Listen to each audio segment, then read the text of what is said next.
The truth was that the high commands of both sides had entered a zone of uncertainty, of misty groping.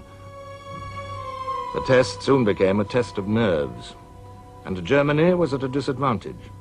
For the man in charge of her vast armies was a man of unsteady nerve.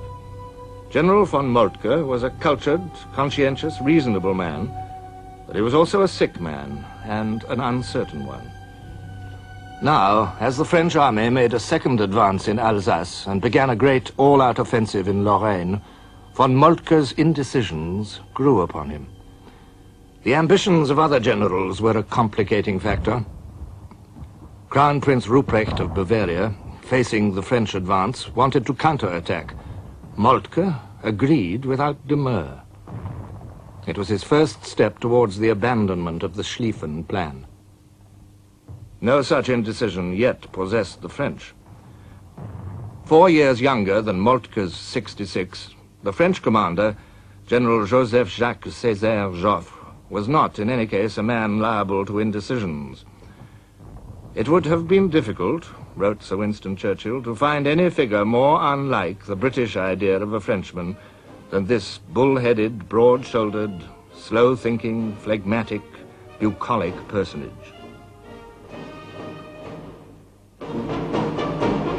There were few questions in the French army during those early August days.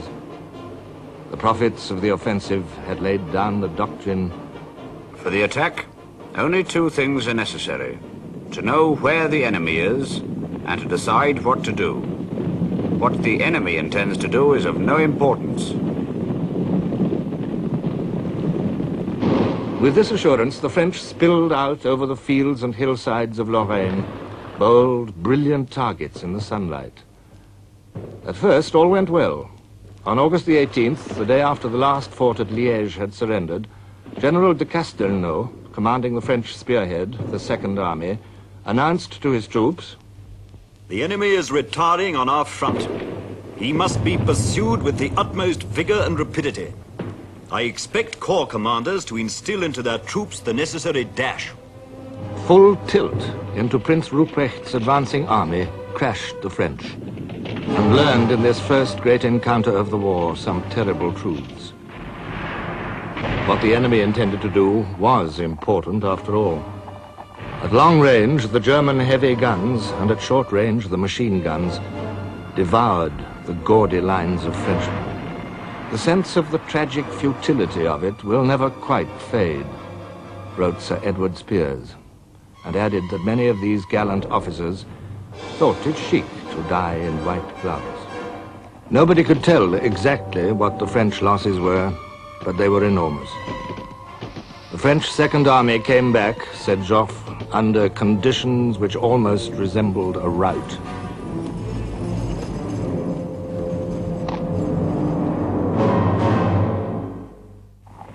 The march of the great German right wing was now unfolding.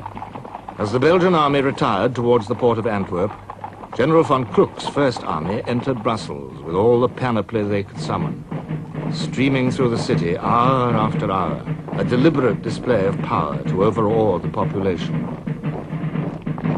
On Thursday, the 20th of August, the Germans entered Brussels. It was a marvelous sunny day, but still, I keep the vision of grey all over the town. They arrived in long streams, long grey streams. It was a sinister, greenish grey. Even their helmets had a grey cover.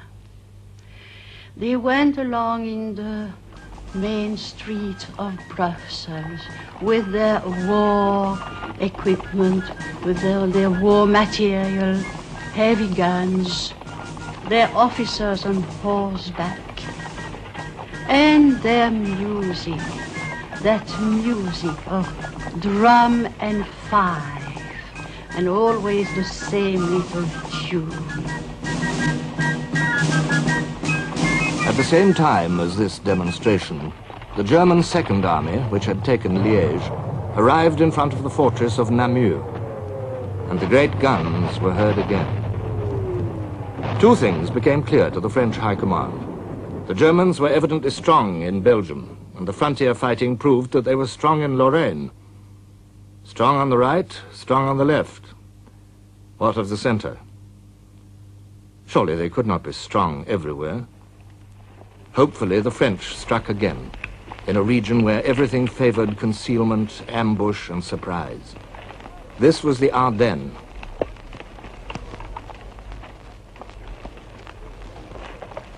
Once more, the French swept forward. Once more, their blind rush was abruptly checked. Machine guns and high-angle artillery fire, to which they could make no reply, tore through their ranks. We were shot down like rabbits, because for them it was a real target, because we had red trousers, and they were down in the hole themselves. Then we had to retreat, of course. We'd lie down for a certain while, try to make some holes, and after that, when we could do nothing, we had to retreat back. Once more, the French armies tumbled back in dire disorder.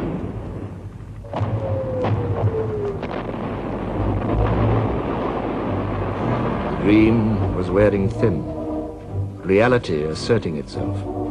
The reality of the Schlieffen plan unfolding stage by stage with awful deliberation. The reality of the great strength of Germany. Amid the fear and hatred which surrounded the advancing German armies, other truths were also being revealed. We entered the village, a company of approximately 200 men, and we were just taking off our knapsacks and queuing up for the soup kitchen, who wanted to give us some food, when a terrific firing started. From all sides we were fired at. The cook and his mate were killed. Quite a number of our soldiers were wounded and killed too. We stormed into the houses where the firing came from, but all we could find were some innocent-looking peasants in blue blouses. But when we searched the houses, we found infantry rifles still hot from firing. Whose rifles were they? Did they belong to the soldiers or to the peasants themselves? No time to find out in hot blood. Time only for harsh, immediate reprisals, shooting and burning. Terror soon became a deliberate instrument of war. A line of smoking ruins lay behind the German advance. A tide of frightened, desperate people ebbed before it.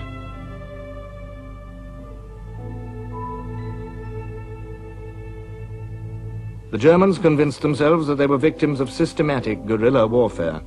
General Ludendorff wrote, "For my part, I had taken the field with chivalrous and humane conceptions of warfare. This guerrilla war was bound to disgust any soldier. My soldierly spirit suffered bitter disillusion." The bitterness increased. The rage boiled over.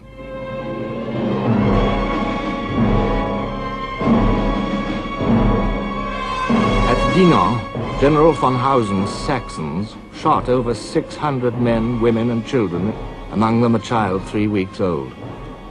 A staff officer questioned how this deed would look in history.